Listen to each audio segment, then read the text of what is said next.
Hey, what's up guys? Red Bishop here and welcome back to my channel. Today we have another video review for you. It's been a few months since I've done one of these, and I figured with the fall gaming season upon us, it's time to kick back into gear and get some video reviews out for you guys. Today we have one for Saints Row 4, a pretty highly anticipated game that comes out in just under a week now. It comes out on Tuesday, August the 20th in the States. I believe it comes out that following Friday everywhere else. And so I want to get a video review out for you guys and give you my thoughts on the game and what you can expect when you get your hands on it in the next 6 or 7 days or so. So first off, people who are familiar with the Saints Row series, it is developed by Volition, and it is still over the top and crazy and insane as you can imagine. It actually is even more than you could imagine. Like, this stuff you think would not be in the game is stuff that they have put into the game. And with I'll be able to give you a little bit of information of what I'm talking about here, but I'm not going to spoil anything, so there won't be any story spoilers. There won't be any of that stuff, so don't worry about it. But they have all these new weapons. They have all these new mini games, these new modes, and it shows that that Volition can do just about anything and it succeed. But it also shows that even when THQ was publishing the Saints Row games, and now of course it is Deep Silver, that these publishers have faith in Volition to make a fun, although insane, experience for people to play. And when you think Saints Row, you say,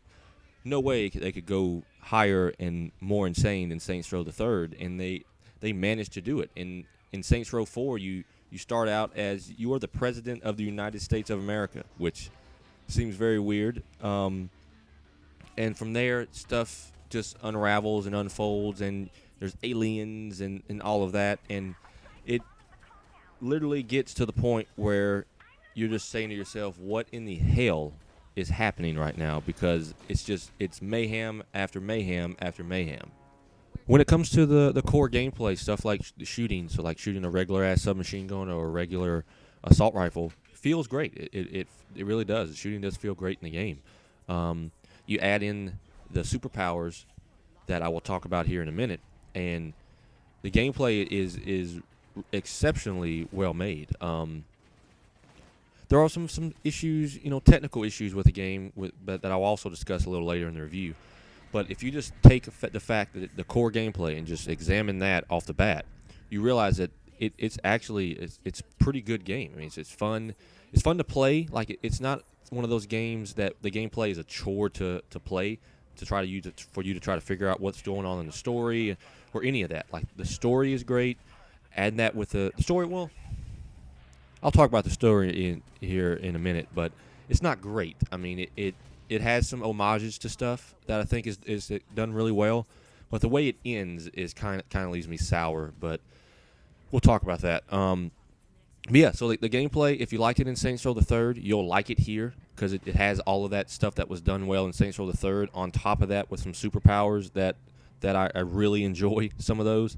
So if you're only concerned about the gameplay and the story is something that comes to you second, this is the series you should play, not even the game you should play. This is the franchise you should be trying to pick up. So since I'm not going to talk about any story stuff because I don't want to spoil anything, because trust me, you want to be spoiler free when you go through the story mode. I will talk about a few of the weapons and stuff that is included with the game. You get it's one of the one of the special editions you can order the dubstep gun, which is basically you hold down the right trigger or R2 or whatever, and when it shoots, it just shoots out dubstep, and people start dancing to the point where they eventually just die. And then there's another weapon called the inflator ray, where you hold down the trigger again, and the enemies will blow up, and they'll get a bunch of helium in them, they'll inflate, and then they'll blow up.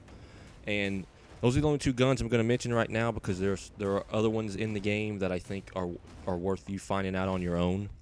And along with that, you have these superpowers that allow you to super sprint or super jump, and the super sprinting comes in extremely handy with the map in the game is not too huge. It's a well-sized map for an open world game, but you don't have to use those crappy cars that are in most open world games, because most of them aren't very fast when you use them. So you get these superpowers like super sprint that allows you to once you upgrade it fully, you can. And actually, I'm pretty sure when you first start using it, it's faster than any car. It's in the game. So getting from from your point A to your point B, which will probably be your mission start, it's a whole lot faster to go super sprint than to go into a car and try to worry about not hitting traffic and all of that. So that comes in handy a lot of the times. And the super jump allows you to, if you're super sprinting, you can hold down left bumper or L1, and then when you're doing that, also hold down the A button, and when you release the A button, you super jump, or you can just super jump on your own by holding down the A button, so you can climb tall skyscrapers and jump over buildings and do all of that. Or if you need to get away from a fight to try to heal up, you can do that. So that also comes in handy. And then there are other superpowers that are in this game. This game is difficult to review because you don't want to spoil some of the major gameplay enhancements in Saints Row 4. There are 8 superpowers in the game, and I've only talked about 2, which are the ones you pretty much get right off the bat. Right after you beat the first mission, you get these 2 superpowers, and the other ones you get as you progress through the story. And I don't want to, in each superpower, there's 4 other superpowers that have elements to them. So they each have a fire element or an ice element or something like that. And that's all I'm going to mention about those. I don't want to say too much more. And if you're a person that likes open world games but doesn't like open world games by yourself, you can play the game in co-op. There is 2-player co-op, so if you have a friend that's getting the game, you can play that. Co-op works completely fine. There's basically no lag. You take in one of your save games, and your friend can join you and progress through the story as well. And it's really great if you have a buddy who also enjoys the Saints Row series. Now, there were no issues in co-op, like co-op connecting issues and stuff like that. But there are some technical problems that Saints Row 4 has. The first one is frame rate drops. When super jumping or super sprinting, like I mentioned earlier, the frame rate will drop considerably to the point where you have to basically stop moving so the frames can catch up. Not only that, but when the game saves your progress, it auto-saves every time you get a collectible, in which case, yes, there are collectibles in this game. There are shards you can pick up and audio logs and all of that. But whenever it auto-saves, it kind of hitches up for a minute. It kind of freezes for about 2 or 3 seconds, and then it's back to normal. And it happens every time there's a save. Every time you get a collectible, it gets to the point where it gets very annoying. Now, I will say this: the game is not out until Tuesday. I have been told that those issues should be fixed on launch day with a day 1 patch. So if you aren't connected to the internet to try to play this game, I suggest you try to at least connect to it to download this day 1 patch, because it will fix many of these technical issues. And I'm just unfortunate that I had to go through them, but it didn't prevent me from finishing the game. I was able to finish the game, no problem. It was just some annoyances that occurred that kind of made you scratch your head and wonder how that gets through QA. But that should be fixed by next week. And when it comes to the story mode, it will take you. It took me personally about 15 hours or so to beat the story. That's doing all the side missions, all the side quests, and the main story quest. If you don't do any of the side quests, it obviously will take you a little bit less time, but I advise you to try to do the side quests, because that's when you get some of these superpowers. That's how you get those superpowers, some of them. That's how you get some of these incredible weapons that you will find. And it gives you a little bit of backstory as well to some of the characters that I'm not going to list at the moment.